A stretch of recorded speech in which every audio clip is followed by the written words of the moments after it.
Hello everybody and welcome to Creating Space Coastal. I'm Shauna Robeson, and in this video I'm going to be showing you a time-lapsed video of putting this vision board together. And if you stay to the end, I will go over a tour of some of the supplies that I use. I do show some of those in the video, but since it's time-lapsed, it'll be sped up and you may not be able to see. Many of these things I've had in my stash for eons, so I don't know the origins, but I will put links down below if I can find them for you. So please stay tuned to the end if you want to see more about what the supplies that I used, and please enjoy. Let's get started.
All right, you'll notice that there are a few changes since the final video clip.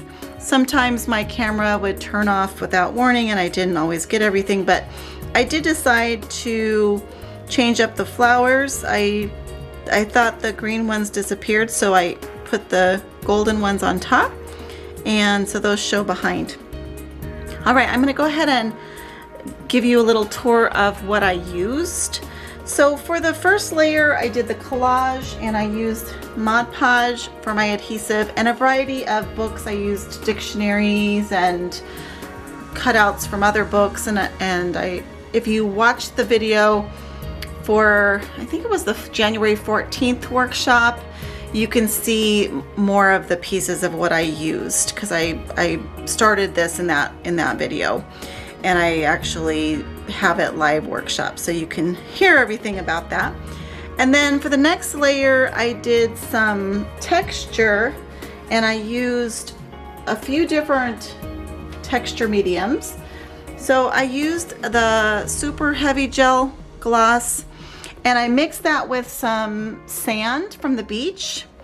And actually I said 3 different ones. I used the super heavy gesso, which actually is white, and I ended up using that for the tree because it's a little thinner than what I had used for the bricks, and I added sand to all 3 of those, but they came out all a little bit different. So I used the super heavy gesso mixed with the tree to make mixed with the sand to make the tree, and that ended up being white.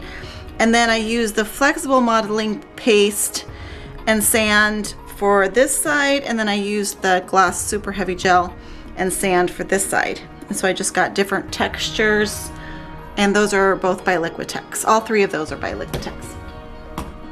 And then after I did the texture and the collage, I did a layer of white with just a white gesso. So I just used, this is the golden gesso, and that's white, and I just put a layer of that down, and it shows the underlay, the under painting or under collage behind it. And then the pigments that I used, it was just a variety of acrylic paints. So I used some liquid. This is golden. I'll just show you by what they were. So these are some golden fluid acrylics that I used just to get that copper effect. I used a variety of greens and aquas and golden and brown, so it's quite a mix. I wanted to have it look like a copper, a patinaed copper. And then I used some Liquitex again, and I mixed them up throughout. So anyway, I used a variety of blue and greens and browns. I mixed the black in to create some darker colors with some of the blues and the browns. And then I used some really more craft paint as well, this navy, and then I wanted that lime green, and then this green color. So, and then some white, and these are just a craft grade. So I used quite a mix of paints. And then for my spray pigment, which has the metallic or iridescent look, I used these Lindy Stamp Gang colors, and this is Bells of Ireland green. Again, I'll put links down below. Delphinium turquoise and cattail copper. And I love those. They give this nice shimmery look. And then I also use, this one's Tattered Angels Glimmer Mist, and this one is Slate. So I use that for some of the dark splatter. And I also used some Inktense pencils to do some shadows and shading around, and that's the part that you didn't see, but I used those to create some of the stems and around the trees just to get some low lights in there. And I also used a pastel white pencil to do some highlights. So I did those, and then I did some stencils. I forgot to mention this. So the stencils that I used, this was the tree stencil, and I don't see a brand name on it. And like I said, I got it so long, but I'll see if I can find that. But that's the tree branches that I used. This was actually the background of some brick pieces that I ordered, the chipboard brick pieces years ago, and I just created a stencil out of that. But you can find lots of good brick stencils that are out there. And then I did use this in one step just to create some rays. This is a Tim Holtz collection rays.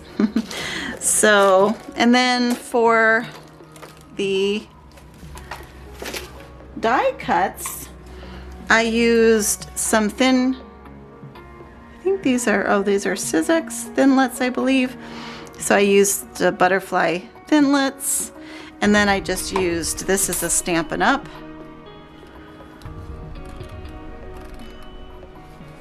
So I used that for the small butterfly. And then a few stamps that I used. This one's the Fiskars. I don't even know if it has the name of what. Oh, For the Birds. Fiskars For the Birds. And I just used this bird stamp, but I ended up covering that, so you'll see that in there. It was here, but I just didn't like it, so I wanted to have a kind of a glow come out there. So even though I used that, I think I stamped a couple other places there with that as well. And then I used these, or I think they're Recollections. Yeah, Recollections stamps to do the music notes and a few of the writing. And those are just nice background designs. I was trying to look to see if there's a name. Again, I'll put names and links below.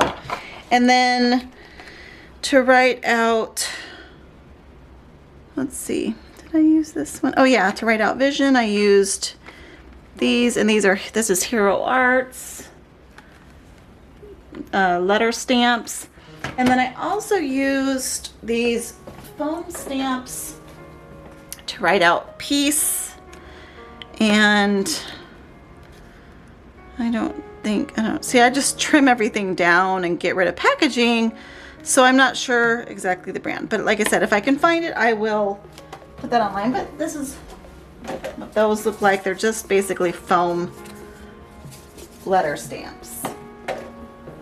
All right, I think I've covered most of the key things. I'm not sure where I got the flowers. These are like a silk or paper flower that I've had in my stash for a long time. And then these were little, almost like clothing, made of like clothing tag material. And those were in my stash, and I have no idea where those came from. And like I said, whatever else I can think of. This was something I did with a stamp and some embossing. This heart, I don't know if you can see that. This heart I did with a stamp and an embossing powder years ago, and that's been just sitting in my stash too. So I was able to use up some things for my stash, which was nice. And I'm really pleased with the outcome. Oh, one more stamp that I just noticed. I did use the circle stamp. Now this one's fun to use for journaling because it's just general, and it's called Thread Sketch. The title of that. All right, I think I got everything. I hope you enjoyed this. Please like, subscribe, or share if you find my content helpful. Thank you so much, and happy creating!